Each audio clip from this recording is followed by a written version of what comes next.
Hello everyone, I'm Dr. Arpita. A very warm welcome to all of you. Today we are going to discuss about a very important part of female reproductive system, the menstrual cycle.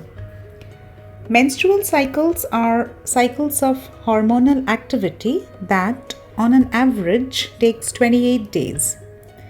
Menstruation refers to periodic shedding of the uterine lining, also known as endometrium, when pregnancy doesn't occur, that is, fertilization hasn't taken place. Menstrual cycle has got 4 distinct phases: menstruation, followed by follicular phase, then ovulatory phase, and finally the luteal phase. So now we'll discuss each of these 4 phases in details. So let's start with follicular phase.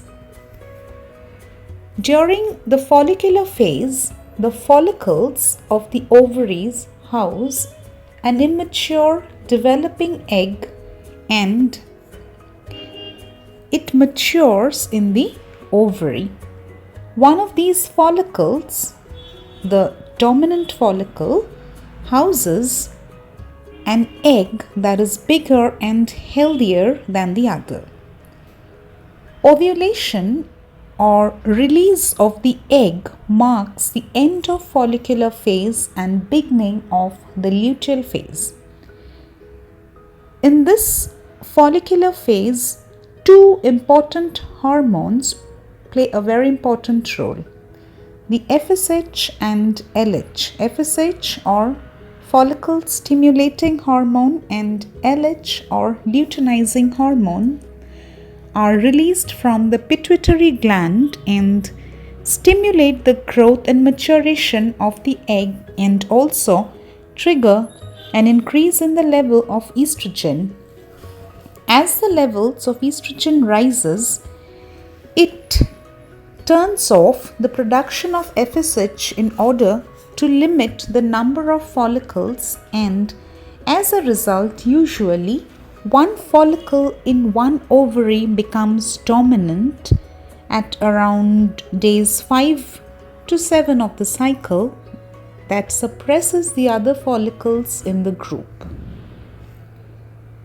This phase is followed by the ovulatory phase, where ovulation occurs.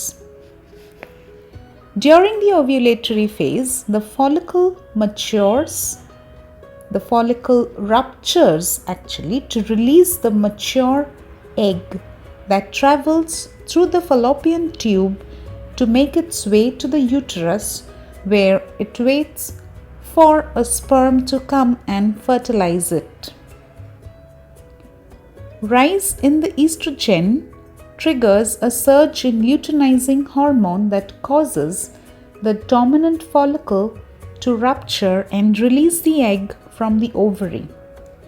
The egg is collected by the fimbriae, which are hair-like cilia at the end of the fallopian tube. The egg then travels through the fallopian tube towards the uterus. The ovulatory phase is then followed by luteal phase.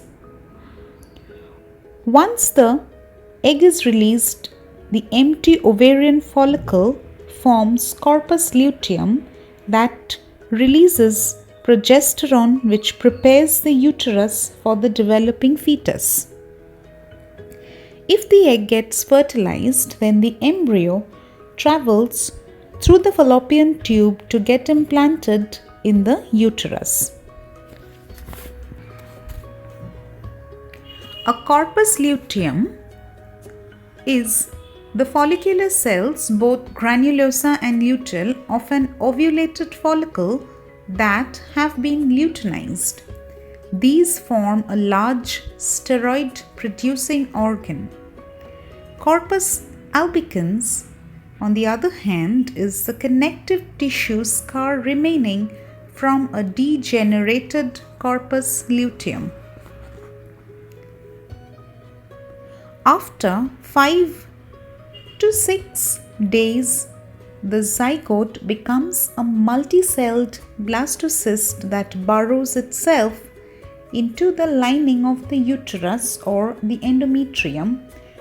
Both estrogen as well as progesterone help in keeping the endometrium thick so that it can support the process of implantation. On contrary, if there is no fertilization, then the uterine lining breaks down and leaves the body through the vagina, which is called the menstrual flow or menses. Thus, the cycle gets completed and the body prepares for the next cycle. Thank you.